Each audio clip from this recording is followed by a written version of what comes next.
Alors, bonjour à tous, bonjour tout le monde. Je ne sais pas si c'est aussi à la télévision. Vous savez, mon nom c'est Jean Audet, je suis de l'Église de l'Espoir à Granby. Je suis un des anciens avec Serge Caron, peut-être que Serge est déjà venu ici à un moment donné. Et il y a aussi Daniel Jonve qui est un autre des anciens à l'Église de l'Espoir. Puis comme vous savez, on est en fréquentation avec l'Église peut-être du Flambeau depuis qu'on flambait, puis jusqu'à aujourd'hui. Le flambeau a flambé, c'est ça. Alors, je suis ici avec mon épouse ce matin, avec Ghislaine. Ghislaine et moi, on a eu 5 enfants. Donc, vous savez, c'est qui a travaillé le plus fort dans la maison? C'est mon épouse. Vous savez, si vous voulez bien, on va commencer avec une question très simple. Très, très, très simple. Quel est le but de la vie? Quel est le but de votre vie? Est-ce que c'est d'être un ingénieur, être un expert dans votre domaine, faire un paquet de brevets d'invention, d'avoir écrit des papiers techniques, d'avoir présenté ça un petit peu à travers le monde? Est-ce que c'est ça le but de ma vie? Avez-vous déjà pensé pourquoi vous vivez?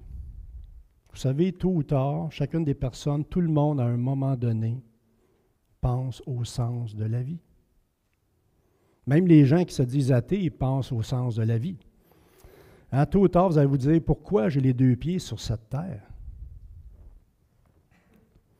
Plusieurs ont peut-être entendu le nom de Freud, Sigmund Freud. Sigmund Freud, c'est un médecin juif qui a vécu dans les années 1850 environ. Puis cet homme-là a parlé énormément à propos du but de la vie. On peut résumer dans une phrase ce qu'il disait. Il dit, le but de la vie, c'est de travailler et d'aimer. Même les humanistes pensent la même chose. Puis pour eux, dans le manifeste des humanistes, ça dit entre autres qu'il n'y a pas de but divin, qu'il n'y a pas de but providentiel pour les êtres humains, pour l'humanité. Il n'y a pas de divinité pour nous sauver. Et leur slogan, c'est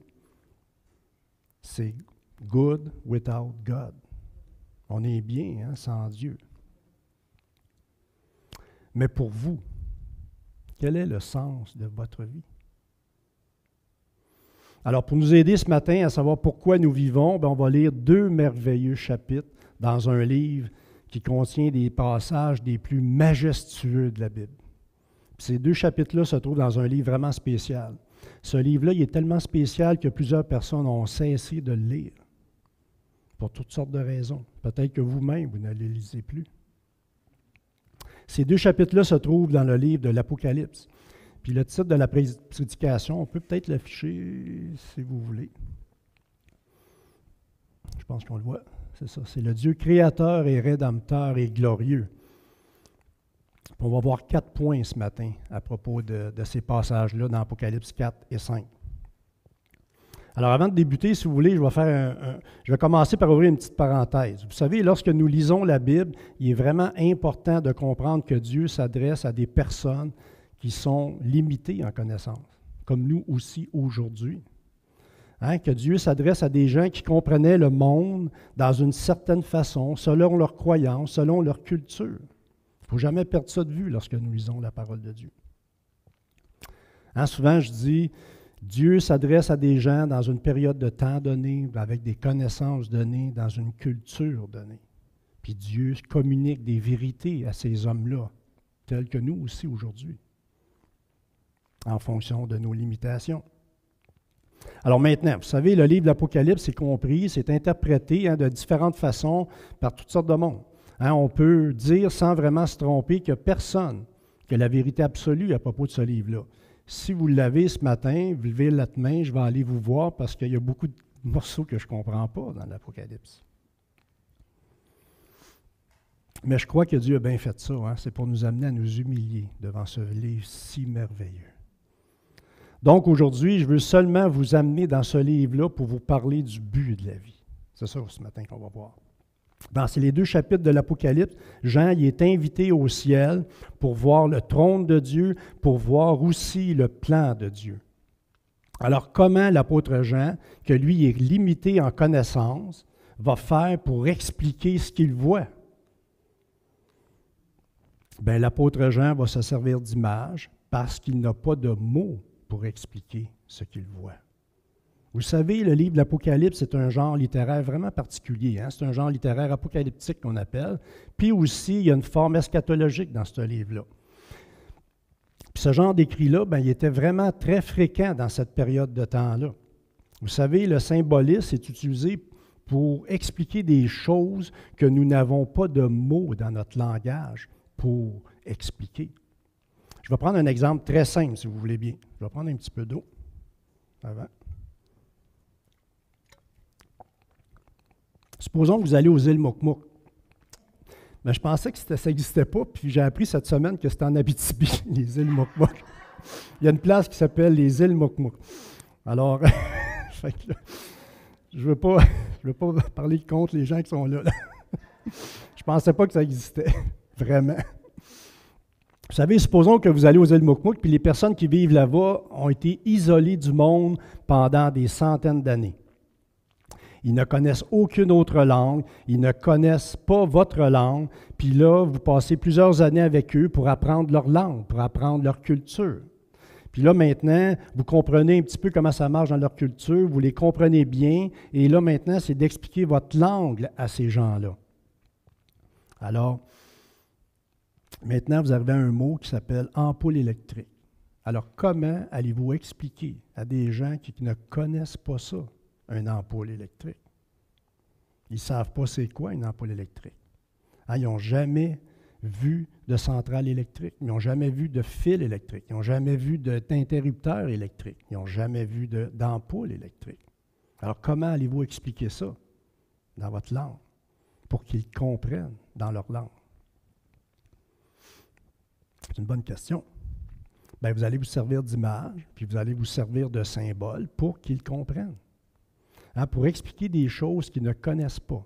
Peut-être que vous allez commencer avec une explication très simple en disant, je ne sais pas, vous allez chercher un petit morceau de soleil, puis que tu peux mettre dans ta tente le soir, puis tu vas être éclairé, puis tu vas pouvoir travailler pendant la nuit. Peut-être que jusqu'avant que le soleil se couche, il y a un esprit qui va le chercher, un éclair qui va le chercher, puis tu l'amènes dans ta tente, puis là maintenant tu peux travailler, tu es illuminé pendant la nuit. Je ne sais pas comment vous allez l'expliquer, mais vous devez utiliser des mots qui existent dans leur vocabulaire à eux, par exemple. Vous ne pouvez pas utiliser vos mots, ils ne les comprennent pas. Ce n'est pas facile d'expliquer c'est quoi une ampoule électrique à des gens qui n'ont jamais vu ça. C'est pour ça qu'on sert d'images, qu'on sert de symboles, parce que ça nous donne des indices à comprendre des choses qui nous sont inconnues, pour comprendre des choses que nous n'avons pas de mots pour expliquer. Alors maintenant, imaginez, Jean doit décrire le trône de Dieu puis la gloire de Dieu avec des mots qui n'existent pas dans son langage. C'est pour ça que Jean utilise des symboles, qu'il utilise des images. Puis ça nous aide à comprendre un peu une certaine réalité à propos de Dieu. Juste un peu. Si on ferme la parenthèse, on va aller maintenant dans le livre de l'Apocalypse, puis on va lire ensemble le chapitre 4 et 5. Étape par étape, si vous voulez bien.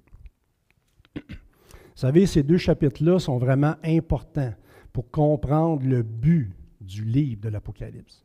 Vous savez, les croyants avaient besoin d'encouragement dans ce temps-là. Imaginez les croyants dans le temps de Jean. Il y avait des petits groupes de chrétiens qui étaient découragés parce que plusieurs d'entre eux avaient été tués, avaient été maltraités.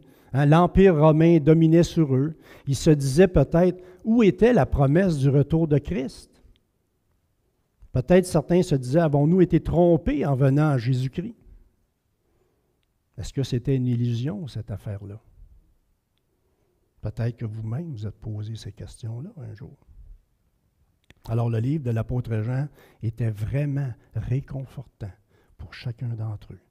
Puis il est encore aujourd'hui pour chacun d'entre nous. C'est pour ça qu'il faut continuer à le lire. Puis il va l'être dans le futur, jusqu'au retour de Jésus-Christ. Alors, on va voir ensemble le but de notre vie à travers le chapitre 4 et le chapitre 5. Puis on va commencer notre premier point, pour ceux qui prennent des notes. Le premier point, c'est que Dieu est glorieux. Dieu est lui-même glorieux. Vous savez, au chapitre 4, le Christ ressuscité invite Jean au ciel pour voir sa gloire. Il invite Jean au ciel pour aussi lui montrer la volonté de Dieu, le plan de Dieu. Puis la première chose que Jean voit lorsqu'il arrive au ciel, c'est quoi? C'est le trône avec quelqu'un qui est assis dessus. Puis on va le lire, versets 1 et 3, si vous voulez bien. Ici est la parole de Dieu. Après cela, je regardai et voici, une porte était ouverte dans le ciel. La première voix que j'avais entendue me parler avec la force d'une trompette dit alors, « Monte ici et je te ferai voir ce qui doit arriver par la suite. » Aussitôt, je fus saisi par l'Esprit, et voici, il y avait un trône dans le ciel, et sur ce trône, quelqu'un était assis dessus. Celui qui était assis avait l'aspect d'une pierre de jaspe et de sardoine, et le trône était entouré d'un arc-en-ciel semblable à de l'émeraude. Donc ici, la vision de Jean, ça commence avec le trône. Ça commence devant le trône de Dieu. Puis lorsque vous lisez que quelqu'un sur un trône, peut-être vous avez des images de la bande dessinée d'Astérix, là, qui a un dieu fatigué aux cheveux blancs, puis il est là pour se reposer. Mais ici, Jean nous communique quoi? Il nous communique la majesté de Dieu. Il nous communique la grandeur de Dieu. Il nous communique la puissance de Dieu, le pouvoir absolu de Dieu. Et ça, en utilisant un vocabulaire très, très, très limité. Vous savez, c'est toujours un peu touché, c'est toujours un peu délicat de décrire Dieu.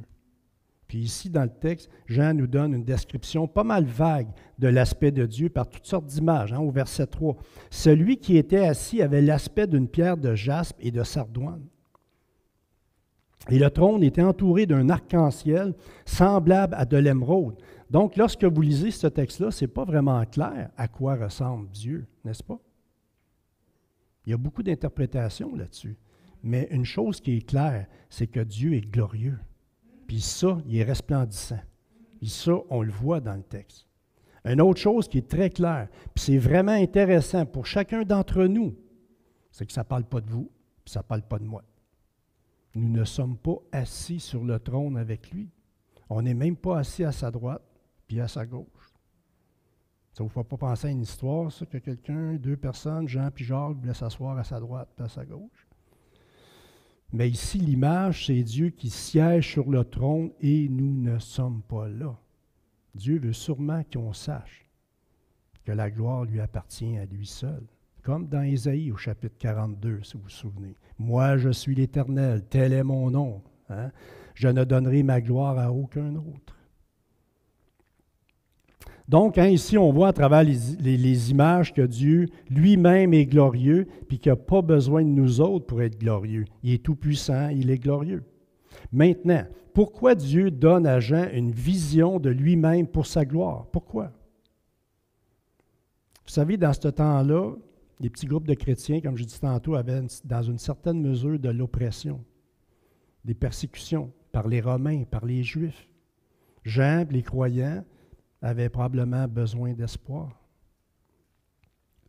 Puis Jean, les croyants, avaient besoin de savoir que ce n'est pas l'Empire romain qui est glorieux. Ce n'est pas le trône de César qui est glorieux. Non, c'est celui qui est assis sur le trône qui est glorieux. C'est lui qui règne. Maintenant, imaginez Jean, mettez-vous à la place de Jean qui regarde le trône. Pensez-vous que Jean a eu le souffle coupé? En tout cas, ici, Jean il est émerveillé parce qu'il voit. Qu'est-ce qui vous a coupé le souffle aujourd'hui? Qu'est-ce qui nous a émerveillés aujourd'hui à propos de Dieu? Comment répondons-nous à Dieu, à ce Dieu glorieux à chaque jour de nos vies? Vous savez, notre témoignage dans ce monde, ça devrait de montrer un respect envers ce Dieu si glorieux. Est-ce qu'au travail ou à l'école pour les plus jeunes, avec les personnes qu'on côtoie, comment démontrons-nous un respect de ce Dieu glorieux-là? Par nos paroles, par nos gestes, par nos actions. Vous savez, jour après jour, la marque de commerce de chaque chrétien devrait être d'émerveiller de la personne de Dieu. Les chants tantôt nous rappelaient comment ce Dieu glorieux-là est bon. Combien de fois méditons-nous sur Dieu? Combien de temps prenons-nous à considérer Dieu juste pour ce qu'il est? Et pas passer notre temps à être centré sur nous-mêmes, sur nos babelles, sur nos maladies. Donc ici, le premier point de ce passage-là, de l'Apocalypse, c'est que Dieu est glorieux, qui est tout-puissant, qui règne au-dessus de toutes choses. Il règne au-dessus de César, il règne au-dessus de tous les gouvernements. Dieu est glorieux, c'est notre premier point. Maintenant, notre deuxième point, dans le chapitre 4, tout ce que Dieu a créé est à lui et pour lui. Tout ce que Dieu a créé est à lui et pour lui. On va afficher on va lire du verset 4 à 11. Si on peut l'afficher, merci beaucoup. Verset 4. Ici est la parole de Dieu. Autour du trône se trouvaient 24 trônes, et sur ce trône, 24 anciens étaient assis. Ils étaient habillés de vêtements blancs et portaient des couronnes d'or sur la tête. Du trône sortent des éclairs, des voix et des coups de tonnerre, et devant lui brûlent 7 lampes ardentes qui sont les 7 esprits de Dieu. Devant le trône, il y a aussi comme une mer de verre qui a la transparence du cristal. Au milieu du trône se tiennent 4 êtres vivants, couverts d'yeux devant et derrière. Verset 7. Le premier être vivant ressemble à un lion, le deuxième à un taureau, le troisième a le visage d'un homme et le quatrième ressemble à un aigle en plein vol. Les 4 êtres vivants ont chacun 6 ailes et ils sont couverts d'yeux tout autour et à l'intérieur. Ils voient clair, ça. Ils ne cessent de dire jour et nuit, Saint, Saint, Saint est le Seigneur Dieu, le Tout-Puissant, qui était, qui est et qui vient. Chaque fois que les êtres vivants donnent gloire et reconnaissance, honneur et reconnaissance à celui qui est assis sur le trône, à celui qui vit au siècle des siècles, les 24 anciens se prosternent devant lui qui est assis sur le trône, adorent celui qui vit au siècle des siècles et déposent leur couronne devant le trône en disant « Tu es digne, Seigneur, de recevoir, et notre Dieu, de recevoir la gloire, l'honneur et la puissance. Car tu as créé toutes choses, et c'est par ta volonté qu'elles ont été créées et qu'elles existent. » Du verset 4 au verset 5, c'est rempli d'images fantastiques, vous ne trouvez pas? Mais lorsqu'on voit ces symboles-là, comme ceux-là, il faut essayer premièrement de comprendre le but de ces images-là, de ces symboles-là. Vous savez, on n'a pas besoin de comprendre parfaitement ce que veut dire chacune de ces images-là. Parce que si vous essayez de comprendre toutes les images qu'elles représentent, bien, vous allez voir que plusieurs croyants ont des idées pas mal différentes par rapport aux vôtres. Mais le but des images, ça, c'est pas mal clair, par exemple. Ici, on voit des vieillards. Les vieillards sont importants. Ils ont un rang important. Pourquoi ils sont importants? Pourquoi ils ont un rang important? Bien, ils ont un trône, puis ils ont une couronne d'or. Puis ensuite, dans le texte, ça dit que les vieillards tombent en face de Dieu, puis ils donnent leur couronne. Le but, il est clair. Le but est très clair. Le règne, la gloire est à Dieu éternellement. Même si ces vieillards-là sont importants, ils ont donné leur couronne. Maintenant, en lisant, on voit qu'autour du trône, il y a 4 êtres vivants. Puis ces 4 êtres vivants-là sont sur la première ligne, dans le fond, d'adoration autour du trône de Dieu. Puis autour de ces 4 êtres vivants-là, il y a 24 vieillards sur le trône. Et les 24 vieillards ne cessent d'adorer en disant que Dieu est digne de recevoir la gloire, la louange et la puissance. Mais pourquoi ils disent qu'il est digne de recevoir la gloire, la puissance puis la louange? Pourquoi? On va, la suite, c'est écrit. Car tu as créé toutes choses, et c'est par ta volonté qu'elles existent et qu'elles ont été créées.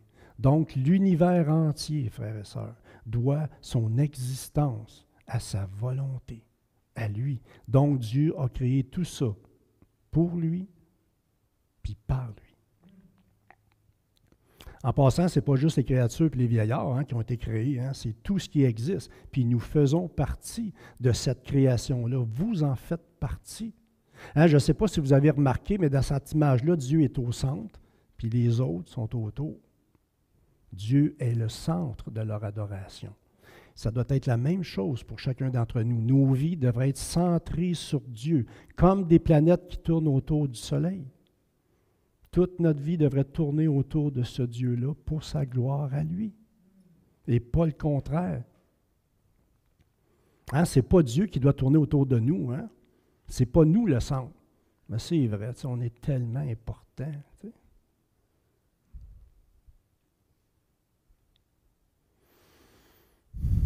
D'après vous, sommes-nous des gens qui voulons un peu de gloire pour nous autres aussi? Hein, quand je me regarde, c'est un bon ingénieur, je suis tellement bon. Il me semble que j'ai fait plein d'affaires. Mais vous savez, vous n'êtes sûrement pas comme moi. Hein? Mais je pense que nous avons trop souvent les regards centrés sur nous-mêmes. Hein, peut-être qu'il y a des gens qui disent « Non, moi, j'en veux pas de gloire. Je me tiens toujours en arrière, j'en veux pas de gloire. » Bien, je vais vous donner une image vraiment intéressante de Jonathan Edwards, qui a utilisé dans un sermon. Je vais utiliser mes mots. Il dit « Si vous pensez que l'homme n'est pas dépravé, corrompu, si vous croyez que vous n'êtes pas coupable, alors imaginez que vous êtes au ciel devant le trône de Dieu. Hein, pareil comme l'image qu'on a là. Et pour une raison quelconque, Dieu n'est pas assis sur le trône. Puis là, vous voyez un trône puissant où siège le Créateur de l'univers, le Maître de l'univers. Puis là, le siège il est libre. La place est libre. C'est pas invitant, ça? Est-ce qu'il y a une petite voix dans vous qui vous dit « Assis-toi donc dedans ». Assis-toi donc dedans, mon pit. Non, mon pit, ça, c'est pas de Jonathan Edwards qui a dit ça. C'est moi. Hein, prends-le, le siège. Va t'asseoir dedans. Il n'y a personne. On voit ça dans des films, des fois. Hein. Il y a des trônes, puis il y a des gens qui vont aller s'asseoir dessus. Moi et ma femme, on a visité des fois des châteaux en Europe. Quand il y a un siège de libre, il y a un trône, on dirait qu'on veut y aller, s'asseoir dessus. Hein? Bien, la Bible appelle ça le péché. Hein? C'est d'adorer, puis d'obéir à nous-mêmes, au lieu d'adorer et d'obéir à celui qui nous a créés pour sa gloire. Hein, dans Romains 14, verset 7, hein, Paul, sous l'inspiration du Saint-Esprit, il dit, hein, dans le fond, tout ce que l'on fait est pour le Seigneur. On peut l'afficher si vous voulez. Ah, déjà là. Ici est la parole de Dieu. En effet, aucun de nous ne vit pour lui-même et aucun ne meurt pour lui-même. Si nous vivons, c'est pour le Seigneur que nous vivons. Et si nous mourons, c'est pour le Seigneur que nous mourons. Ainsi, soit que nous vivons, soit que nous mourions, nous appartenons au Seigneur. Ça veut dire quoi, ça? Ça veut dire que notre vie, c'est d'amener la gloire à Dieu. Que ce soit à l'école, que pour les plus jeunes, que ce soit au travail, à la maison, que ce soit à travers la maladie, la souffrance. Sommes-nous capables de prier pour voir la gloire de Dieu dans tout ce qui nous arrive? Par exemple, hein, souvent nous voulons des guérisons, mais voulons-nous vraiment connaître celui qui guérit, puis d'amener la gloire à Dieu à travers la maladie? Hein, sommes-nous capables de prier dans le sens, Seigneur, tu vois ma détresse, tu vois ma maladie, je sais que tu peux me guérir, tu as toute la puissance pour le faire, mais que ta volonté se fasse pour ta gloire, pour m'amener à te glorifier. Que Seigneur, à travers la maladie, que ta gloire se fasse par mon témoignage, par mon attitude, par mes actions, par mes gestes, par mes paroles envers les gens qui m'entourent. Seigneur, que ce soit dans la guérison ou sur le chemin de la mort, je veux que tu sois glorifié. Prions-nous souvent dans ce sens-là.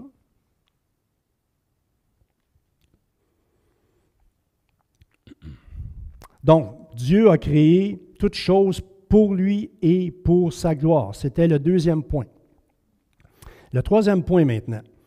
Dieu gouverne la destinée de l'humanité pour sa propre gloire. Dieu gouverne la destinée de l'humanité pour sa propre gloire. On voit ça au chapitre 5. On va lire ensemble le chapitre 5 du verset 1 à 4, si vous voulez bien.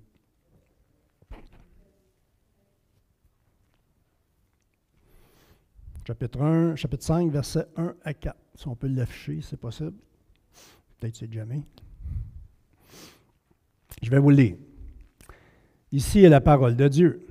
Puis je vis dans la main droite de celui qui était assis sur le trône un livre écrit à l'intérieur et à l'extérieur, fermé grâce à 7 sceaux. Je vis aussi un ange puissant proclamer d'une voix forte, « Qui est digne d'ouvrir le livre et d'en briser les sceaux? » Mais personne, ni dans le ciel, ni sur la terre, ni sous la terre, ne pouvait ouvrir le livre ni le regarder. Je pleurais beaucoup parce que personne n'avait été trouvé digne d'ouvrir le livre et de le regarder. Ici, le livre il est scellé de 7 sceaux. Ce livre-là contient la destinée de l'humanité à propos du jugement puis de la rédemption. C'est ça que ce livre-là contient. Vous savez, ce livre-là est destiné pour l'humanité, dans le temps de Jean, dans le temps d'aujourd'hui, puis dans le futur. C'est le livre qui nous montre les jugements de Dieu, comme les guerres, les massacres, la famine, la mort, les martyrs, les catastrophes. Il y a des jugements là-dedans. Et Dieu a ce livre-là dans sa main. Ça veut dire que Dieu est en contrôle. Ça veut dire que Dieu règne sur la destinée de l'humanité. Donc, que ce soit dans le temps de Jean, que ce soit dans le temps présent, que ce soit dans le temps futur, la destinée de l'humanité est entre les mains de notre Dieu Tout-Puissant. Je vais ouvrir une parenthèse, si vous voulez bien, ce matin. Vous savez, il y a des mystères dans cette vie. Un petit peu d'eau. Il y a des mystères. Nous vivons le mal, nous vivons la souffrance dans ce monde-là, et nous ne sommes pas capables de se libérer de ça. Que vous soyez un croyant, que vous soyez un incroyant, vous n'êtes pas capable de vous libérer de cela. Ils ont des gens qui ont vécu toutes sortes de barbaries dans leur vie, comme l'Holocauste qui a fait 6 millions de Juifs qui ont été massacrés. Ou pire encore, le massacre de 20 millions de personnes qui a été ordonné par Staline. Pire encore, le massacre de 50 millions de personnes qui avait été ordonné par Mao. Puis chacun d'entre nous, nous vivons toutes sortes de souffrances, toutes sortes de maladies. Et Dieu a la destinée de l'humanité dans sa main. Quel est le dessein de Dieu dans tout ça? On ne comprend pas vraiment. On ne saisit pas pleinement l'image complète de ce plan-là. On a juste des petits morceaux de puzzle. Mais la fin est merveilleuse. La fin est merveilleuse. Même si par moments, c'est décourageant. Vous savez, la parole de Dieu nous montre que Dieu est à l'œuvre dans ce monde-là déchu que nous sommes, dans lequel nous vivons. La parole nous montre que Dieu est souverain, parfaitement bon, sans péché, saint, puis aussi que Dieu œuvre dans ce monde déchu-là en utilisant de façon étonnante le péché des hommes pour accomplir son plan. On va vous donner un exemple, si vous voulez bien. Il y en a beaucoup, beaucoup d'exemples, mais là, j'en prends un particulier dans Actes, chapitre 4, versets 23 à 28. Actes, chapitre 4, versets 23 à 28. Dans ce texte-là, les chrétiens sont persécutés et Pierre et Jean viennent d'être relâchés de la prison, puis ils viennent dire à leurs amis ce qui s'est passé. Verset 23. Ici est la parole de Dieu. Après avoir été relâchés, ils allèrent vers les leurs et racontèrent tout ce que les principaux sacrificateurs et les anciens leur avaient dit. Lorsqu'ils l'eurent entendu, ils élevèrent la voix à Dieu tous ensemble et dirent, « Seigneur, toi qui as fait le ciel, la terre, la mer et tout ce qui s'y trouve, c'est toi qui as dit par le Saint-Esprit, par la bouche de notre Père, ton serviteur David, pourquoi ce tumulte parmi les nations et ces vaines pensées parmi les peuples? Les rois de la terre se sont soulevés et les princes se sont ligués contre le Seigneur et contre son roi. En effet, contre ton saint serviteur Jésus que tu as oint, Hérode et Ponce Pilate se sont ligués dans cette ville avec les nations et avec les peuples d'Israël pour faire tout ce que ta main et ton conseil avaient arrêté d'avance. » Wow! Voyez-vous comment Dieu œuvre dans ce monde déchu-là? Quand Pierre et Jean sont revenus de la prison, les autres n'ont pas dit « Ouais, pauvre vous autres, vous faites pitié, vous avez fait battre pour l'Évangile. » Ils ont été en prière, ils ont loué Dieu pour la création, ils ont loué Dieu à celui qui règne, hein, sur toute chose. En plus, dans leur prière, ils reconnaissaient que Dieu était à l'œuvre à travers le péché d'Hérode, de Pilate, puis du peuple d'Israël pour la mort de Jésus. Puis ils comprenaient que cette Ligue-là est responsable de leurs actions. Ils comprenaient qu'ils avaient fait le mal, puis en même temps, ils comprenaient que la Ligue accomplissait la volonté de Dieu. Puis dans tout ça, Dieu est parfaitement bon. Puis il est parfait, il est sans péché. C'est quelque chose. Hein? Pour le même événement, la Ligue, ces hommes-là faisaient le mal, ils sont responsables de leurs actions, ils aimaient ce qu'ils faisaient, mais Dieu, lui, projetait le bien, comme dans l'histoire de Joseph. On fermait la parenthèse. Donc, Dieu règne au-dessus du destin de l'humanité. Ça veut dire qu'il règne au-dessus de votre histoire aussi, de mon histoire. Et tout ça, c'est pour sa gloire à lui. Dieu tient la destinée de l'humanité dans sa main pour sa gloire. Maintenant, la question au verset 2. Qui est digne d'ouvrir le livre et d'en rompre les sceaux? Ça veut dire, dans le fond, qui est capable de faire arriver qu'est-ce qui est écrit dans ce livre-là? Qui en est digne? Qui est capable d'accomplir les plans de Dieu? Au verset 3, « Et personne dans le ciel, ni sur la terre, ni sous la terre, ne put ouvrir le livre ni le livre. » Personne, même pas César, même pas un roi romain, même pas un président américain, même pas un président chinois. Il n'y a personne qui a la puissance de faire arriver ce qui est écrit dans ce livre-là. Personne. Même pas les anges les plus puissants de Dieu dans le ciel ne pouvaient dérouler le rouleau puis de faire arriver ce qui était là-dedans. Et là, j'en pleure. J'en pleure pourquoi? Parce que le plan de Dieu pour la rédemption, pour les jugements, s'arrête. Puis Jean avait eu la promesse pourtant de voir ces choses-là. Puis là, peut-être qu'il se disait, je ne verrai pas le dessein de Dieu. Puis là, il pleure. Puis là, ça va nous amener au point numéro 4, si vous voulez bien. Dieu a racheté un peuple pour sa gloire. Dieu a racheté un peuple pour sa gloire. On va lire à partir du verset 5, si vous voulez bien. Chapitre 5, verset 5. Ici est la parole de Dieu. Alors l'un des anciens me dit, « Ne pleure pas, car le lion de la tribu de Juda, le rejeton de la racine de David, a vaincu pour ouvrir le livre et ses 7 sceaux. » Excusez. Puis je vis au milieu du trône et des 4 êtres vivants, et au milieu des anciens un agneau debout comme offert en sacrifice. Hein, Jean, il entend les paroles. Jean entend voir un lion, puis au verset 6, il se tourne, puis il ne voit pas un lion, il voit un agneau qui semblait égorgé. Tout un contraste. Puis cet agneau-là est égorgé et vivant. C'est Christ ressuscité. Et lui seul, l'agneau, peut ouvrir le livre. Lui seul est capable d'accomplir les plans de Dieu sur terre. Verset 7. Il vint prendre le livre de la main droite de celui qui était assis sur le trône. Quand il eut pris le livre, les 4 êtres vivants et les 24 anciens se prosternèrent devant l'agneau. Chacun tenait une harpe et des coupes d'or remplies de parfums, qui sont les prières des saints. Hein, les 4 êtres vivants, les 24 vieillards se prosternent devant l'agneau, puis ils présentent des coupes d'or remplies de prières. Voyez-vous où vont vos prières? Ils sont dans une coupe d'or. Ça devrait peut-être nous exciter à prier. Hein? Verset 9. Versets 9 et 10, hein, c'est une louange à l'agneau. Et il chantait un cantique nouveau, disant, « Tu es digne de prendre le livre et d'en ouvrir les sceaux, car tu as été offert en sacrifice et tu as racheté pour Dieu, par ton sang, des hommes de toute tribu, de toute langue, de tout peuple, de toute nation. Tu as fait d'eux des rois et des prêtres pour notre Dieu, et ils régneront sur la terre. » Hein, avez-vous remarqué ici, c'est un chant nouveau?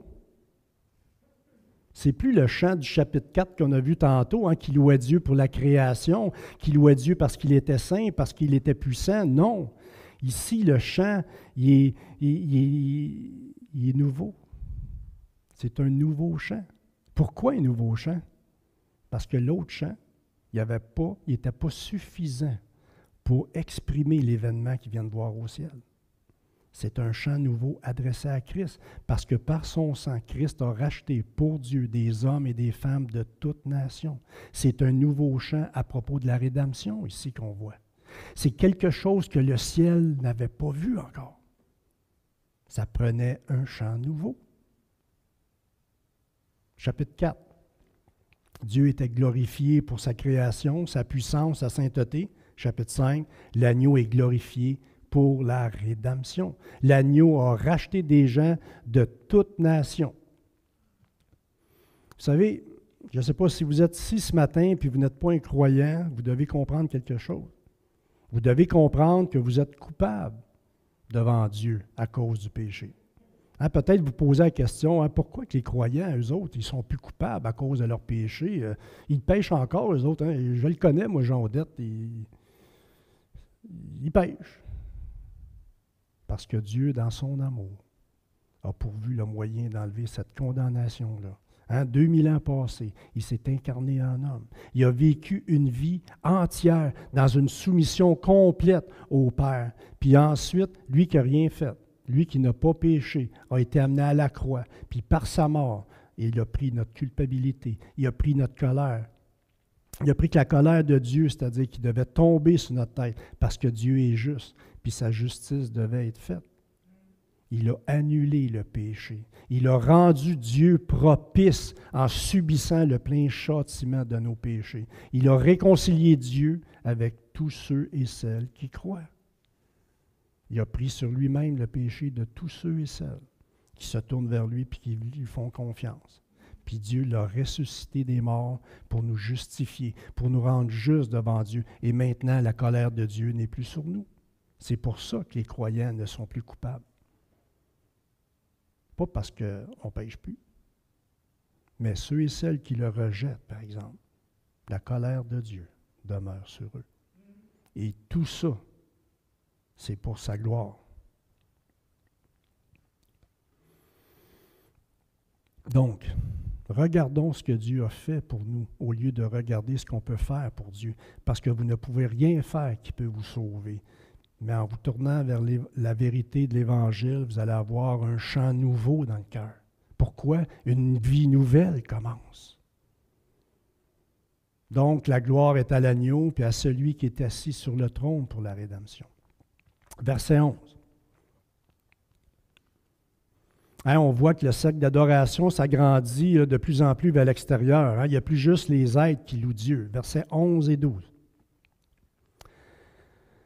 Ici est la parole de Dieu. Je regardai et j'entendis la voix de nombreux anges rassemblés autour du trône, des êtres vivants et des anciens. Ils étaient des myriades et des milliers de milliers. Ils disaient d'une voix forte, l'agneau qui a été offert en sacrifice est digne de recevoir la puissance, la richesse, la sagesse, la force, l'honneur, la gloire et la louange. Hein, ça veut dire que le cercle d'adoration vient de s'agrandir avec un nombre incalculable d'anges. Puis ensuite, au verset 13, c'est toute la création. Verset 13. Et toutes les créatures dans le ciel, sur la terre, sous la terre, sur la mer, tous les êtres qui peuplent l'univers, je les entendis proclamer, puis d'après moi, on peut tout le lire ensemble parce qu'on fait partie de cette création-là, à celui qui est assis sur le trône et à l'agneau soit la louange, l'honneur, la gloire, la domination au siècle des siècles. Wow! Toutes les créatures de l'univers, on en fait partie. On en fait partie. Voyez-vous ce que Dieu a fait pour nous? C'est-tu pas assez glorieux, ces images-là? Sommes-nous conscients que nous vivons pour rendre gloire à ce Dieu glorieux, à ce Dieu qui a créé toutes choses? Sommes-nous conscients que nous vivons pour rendre gloire à Dieu, de celui qui tient la destinée de l'humanité dans sa main, qui nous a rendus justes? Frères et sœurs, le but de la rédemption, c'est de le glorifier. Avons-nous faim de le glorifier jour après jour dans tout ce que nous faisons, dans nos joies, dans nos peines, dans nos maladies, dans nos souffrances, au travail, dans nos paroles, quand on suit quelqu'un trop proche dans l'auto? On est-tu prêt à glorifier Dieu dans tout ça? Je me parle à moi le premier, là. Le but de notre vie, c'est de glorifier Dieu dans nos vies, jour après jour, dans notre marche quotidienne. Amen. Prions, s'il vous plaît. Père du ciel, on est vraiment reconnaissant de ta grande bonté, jour après jour. Ce Dieu si glorieux qui nous tient dans sa main, encore et encore et encore. Seigneur, toi seul es digne de louange. Merci, Seigneur, de nous rappeler que tu n'as pas besoin de nous autres pour être glorieux. Merci, Seigneur, de nous rappeler que tu as tout créé pour ta gloire à toi. Tu nous as fait, Seigneur, pour te glorifier dans nos vies, dans nos actions, dans nos gestes, dans nos paroles. En même temps, Seigneur, on peut confesser comment on manque le but à l'occasion. Seigneur, aide-nous, on a besoin de ton aide dans tout ça, jour après jour, pour te ressembler de plus en plus. Toi qui as payé le prix, Seigneur, toi le Dieu glorieux, ce Rédempteur qui nous a sauvés. Merci, Seigneur, de ta bonté. Et Seigneur, on est vraiment reconnaissant de cet amour infini que tu nous donnes, que tu nous as donné. Et rappelle-nous, Seigneur, jour après jour, la longueur, la profondeur, la largeur, la hauteur de cet amour-là, pour que nous puissions te ressembler de plus en plus. En Jésus. Amen.